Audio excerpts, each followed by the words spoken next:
PSL के fans के लिए एक दुखी न्यूज है। वो क्या है वो मैं आपको बताता हूं। इसी के साथ साथ Bangladesh cricket board, PCB, BCCI, इनके ड्रामों के अंदर एक और ड्रामे का एडिशन हो गया। वो क्या एडिशन है? वो एडिशन है जिसके अंदर बीसीसीआई ने फिर से पाकिस्तानी बॉर्न क्रिकेटर्स जो कि पाकिस्तान आते भी नहीं, जो कि इतने सालों से दूसरी टीमों से खेल रहे हैं, पकड़ के उनको वीजा नहीं दे रहे।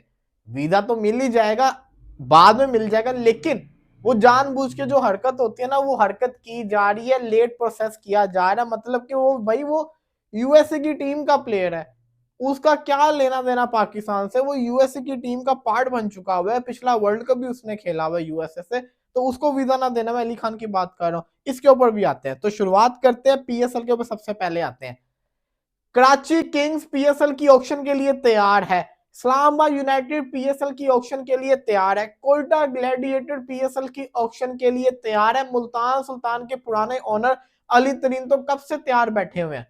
सिर्फ दो टीमें ऐसी हैं जो तैयार नहीं है, पिशावर जल्मी बकौल कादिर खवाजा अभी तक चुप है, और लाहौर कलंदर चाहती है कि ड्राफ्ट हो।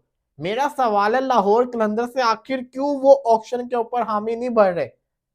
ये तो ज्यादती है यार। जब सब कोई पूरा पाकिस्तान चाहता है कि पीएसएल के अंदर ऑक्शन आए, ऑक्शन जरूरी है, तो फिर अब जैसे कि रिपोर्ट्स मीडिया दे रहा है, हर मीडिया जो बंदा है, नुमाइंदा है, वो कुछ ना कुछ बता रहा है, हिंट दे रहा है कि एक टीम है, तो वो लाहौर के अंदर ही आ रही है ना, जिसकी तरफ से अभी तक ऑफिशियल तौर पर अनाउंस नहीं किया गया कि ऑक्शन करवा दो। लाहौर के अंदर ऐसा क्यों कर रही है?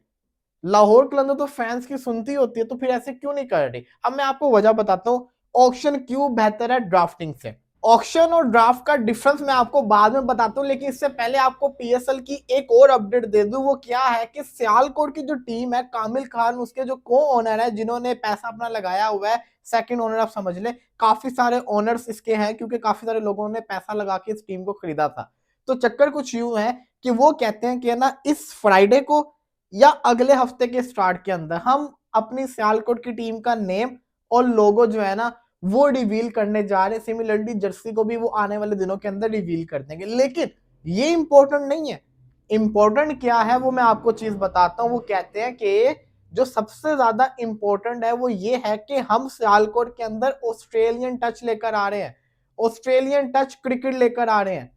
आप समझे कि नहीं? मैं आपको बताता हूं। इसका मकसद ये है कि सियालकोट की टीम का जो कप्तान होने जा रहा है वो कोई ऑस्ट्रेलियन होगा, और अगर ऑस्ट्रेलियन कप्तान होगा तो इसका मतलब आप समझ रहे हो। मैं आपको बताता हूं ऐसे कौन कौन से प्लेयर्स हैं जो अभी अवेलेबल हैं पीएसएल के लिए, आईपीएल का पार्ट नहीं है, और जो कैप्टनसी भी कर सकते हो। सोचो जरा, डेविड वार्नर जो कि ऑलरेडी कराची का पार्ट है, इसके अलावा कौन है? Steve Smith, Glenn Maxwell. तो इसका मतलब ये है कि क्या ये दो प्लेयर्स में से कोई एक सियालकोट का कप्तान होगा? सियालकोट रिजवान के अंदर भी इंटरेस्टेड है, लेकिन क्या वो रिजवान को कप्तान बनाएगी ये तो वक्त ही बताएगा। बट उनका कहने का, जोर देने का मकसद कि ऑस्ट्रेलियन टच, इसका मतलब है ऑस्ट्रेलियन टच तभी आता है जब आप किसी ऑस्ट्रेलियन को कमान दे दो। तो ये बड़ी इंपॉर्टेंट चीज है, और बहुत जल्दी ड्राफ्टिंग या ऑक्शन जो भी होने वो सामने आने वाले। तो मैं तो वेट कर रहा हूँ कि कामिल खान ऐसा क्या, जैसा कहता है ना, इंटरेस्ट लेकर आने वाले। अगर ऑस्ट्रेलियन कप्तान आएगा तो बहुत अच्छा फैसला करेंगे ये लोग। अब आ जाए जरा ऑक्शन या पीएसएल की डिफरेंस के ऊपर। देखो, अगर हम ड्राफ्ट करते हैं ना, तो उसके अंदर हमारे पास 8 टीमें हैं। 8 टीमों के पास एक एक पिक होगी। अब आप सोचो कि प्लेटिनम के अंदर Harry Brook, Ben Stoke, Maxwell हो गया, इसी के साथ साथ फैफ डू प्लेसी हो गया, मोइन अली हो गया। हो गया क्या कि जिस जिस टीम की पहली पिक होगी ना, पहली 3-4 पिक्स होंगी, वो सारे बड़े प्लेयर्स लेके चली जाएगी। फिर अगली जो 4 पिक्स होंगी, अगली जो 4 टीमें होंगी, उनको कौन से प्लेयर मिलेंगे? हल्के फुल्के, जैसे कि आप अंदाजा लगा लें कि डीजा हेंड्रिक्स जैसा प्लेयर हो गया, इसी तरीके से कुसाल मेंडिस, रजा पक्सा, कुशल जो कहते हैं ना परेरा, इस टाइप के प्लेयर्स मिलेंगे। तो इसलिए अगर ऑक्शन होती है तो हर टीम के पास ये मौका होगा कि अगर मैक्सवेल आता है तो मैक्सवेल के ऊपर बोली लगा सके, ये मैक्सवेल हमें चाहिए। अब लाहौर कलंदर क्यों ऑक्शन के हक के अंदर नहीं है? लाहौर कलंदर को डर बताऊं किस चीज का? लाहौर कलंदर को डर ये है कि अगर ऑक्शन आ गई तो हमारे पास जो हमारा क्रू है ना, शाहीन, हारिस, फकर जमान, अब्दुल्ला शफीक, इन प्लेयर्स का, ये बिखर जाएगा। क्योंकि इतना इनके पास बजट नहीं होगा और इनके जो प्लेयर्स हैं काफी बड़े डिमांड वाले प्लेयर्स हैं। इनको कोई ना कोई, जिसको कहता है ना, ये शाहीन को तो ले लेंगे पैसा लगा के, फकर को भी ले लेंगे, लेकिन इनको हारिस की कुर्बानी देनी पड़ जाएगी। इनका बजट इतना नहीं बनेगा कि ये किसी तरीके से मैनेज कर पाए, तो ये डरते हैं। सिमिलरली पिशावर जल्मी का भी यही मसला है कि अगर ऑक्शन होती है और जीरो रिटेंशन के साथ ऑक्शन होती है, तो अगर ये बाबर को लेते भी हैं तो इनको साइम और हारिस छोड़ना पड़ जाना है। क्यों? क्योंकि इतना पैसा बचेगा ही नहीं, उनके ऊपर भी इतना पैसा लगेगा। लेकिन अगर ये बाबर को नहीं लेते, उनको लेते हैं, तो बाबर की कुर्बानी देनी पड़ेगी। तो ये बहुत बड़ी मुसीबत है। तो ये भी एक फैक्टर बड़ा आता होता है कि यार इतना पैसा हमने, हमारे जो पास प्लेयर्स हैं उनके वो पैसा तो लगेगा ही लगेगा। पाकिस्तान में स्टार प्लेयर्स तो कम ही है ना, अब हर फ्रेंचाइज की कोशिश होगी इस प्लेयर को लेने की, तो ये बड़ा इंपैक्ट होता है। तो मेरी तो ख्वाहिश है कि देखिए, अगर आईपीएल भी तो है ना, आईपीएल में भी तो चल रहा है ना, बांग्लादेश प्रीमियर लीग में भी ऑप्शन चल रही है, तो फिर मान जाना चाहिए, हर फ्रेंचाइज को मानना चाहिए, लाहौर कलंदर को भी कहना चाहिए कि हाँ, ऑप्शन देखने का मजा आता है, ड्राफ्टिंग देखने का मजा नहीं आता। ऑप्शन में मजा आता है, पता चलता है कि टीमें किस प्लेयर के ऊपर इन्वेस्ट करना चाह रहा है, किस प्लेयर की डिमांड ज्यादा है। समीर मिन्हाज जैसा प्लेयर जो है ना, वो डिजर्व करता है तकरीबन 4-5 करोड़, $7,500 डिजर्व नहीं वो करता, वो ज्यादा पैसे डिजर्व करता है। तो ये मेरा कहने का मकसद है। तो पीएसएल की अपडेट मैंने आपके साथ शेयर कर दी है। पाकिस्तान का जो स्क्वाड है वो 1-2 दिन के अंदर कहा जा रहा है कि अनाउंस कर दिया जाएगा। अब आ जाए जरा T20 वर्ल्ड कप के ऊपर। बीसीसीआई फिर से वही काम कर रहा है, बल्कि बीसीसीआई नहीं कर रहा, ये BCC, sorry I am taking my words back, Indian government ये वाले काम कर रही है। इंडियन गवर्नमेंट ने पाकिस्तानी जो बाय बॉन्ड पाकिस्तानी प्लेयर्स हैं, जो कि यूएसए के अंदर अली खान है, उनको वीजा नहीं दिया, उनका वीजा रिजेक्ट कर दिया। वो केएफसी खाते हुए अपनी स्टोरी लगाता है इंस्टाग्राम के ऊपर, कहता है कि ना अपना इंडियन वीजा रिजेक्ट करवा के केएफसी को एंजॉय कर रहा हूं। उसके बाद उसने स्टोरी को डिलीट भी कर दिया।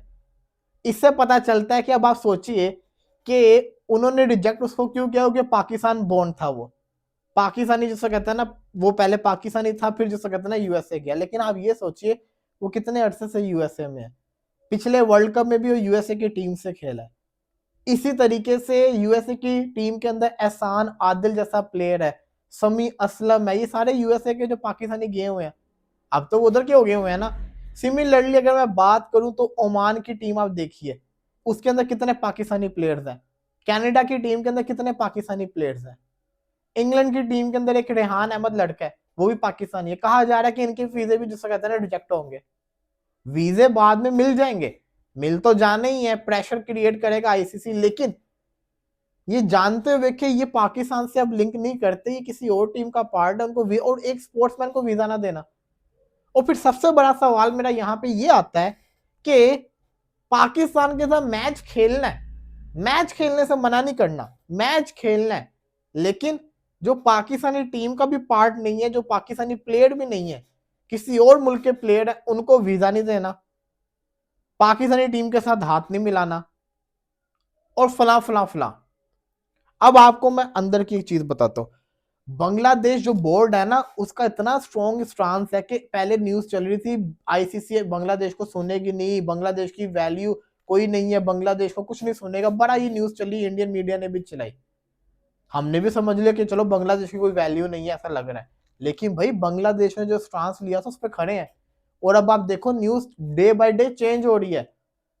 अब न्यूज इंडियन मीडिया जो पहले ये न्यूज दे रहा था कि आईसीसी ने अल्टीमेटम दे दिया, खेलो तो वरना जैसा कहता है ना आपके पॉइंट्स जाएंगे, अब वो कह रहे हैं कि आईसीसी और बीसीबी के दरमियान में जो डेडलॉक है वो बरकरार है।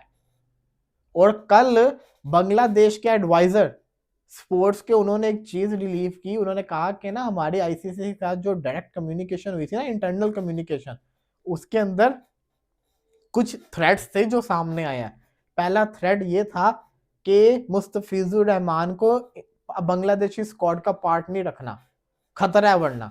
बंदा पूछे मुस्तफिजुर रहमान ने ऐसा क्या कर दिया है जो बाकियों ने नहीं किया, पॉइंट है ना। दूसरा, बांग्लादेशी क्रिकेट फैंस बांग्लादेश का फ्लैग ग्राउंड के अंदर लेके नहीं आएंगे वरना उनको खतरा है, ये बातें हो रही हैं। और अब तो खबरें आपको ये भी सुनने को मिल रही होंगी, जो पहले कहते कुछ भी नहीं होगा, अब ये भी कहा जा रहा है कि बांग्लादेश के मैचेस चेन्नई के अंदर शिफ्ट कर देंगे। लेकिन नहीं, बांग्लादेश कहता है कि हमारे मैचेस श्रीलंका में करवाओ। बल्कि श्रीलंका क्या, जब आप यूएसए को वीजा नहीं दे तो यूएसए के मैचेस भी श्रीलंका के अंदर करवाएं, कनाडा के भी श्रीलंका में करवाएं, ओमान के भी श्रीलंका में करवाएं। हर टीम के मैचेस श्रीलंका में करवा दें, इंग्लैंड के भी करवा दें, वर्ल्ड कप भी श्रीलंका में ले जाएं। ये तो ऐसे इशू बनता रहेगा और बन रहा है इस वक्त। और इसमें जिम्मेदार कौन है? कौन है जिम्मेदार? Indian government. क्यों कर रहे हैं ऐसा? स्पोर्ट्स है, स्पोर्ट्स को स्पोर्ट्स रहने दें। अली खान को वीजा तो मिल जाएगा, देर आएगा दुरुस्त आएगा, लेकिन वीजा मिल जाएगा। बाकी एक तो चीज है कि बीसीसीआई के पास पावर है, बीसीसीआई फंडिंग करती है आईसीसी को काफी तगड़ी, तो आईसीसी की हमेशा फर्स्ट प्रेफरेंस जो होती है ना वो बीसीसीआई रहती है, इसलिए वो उनको फेवर करते होते हैं।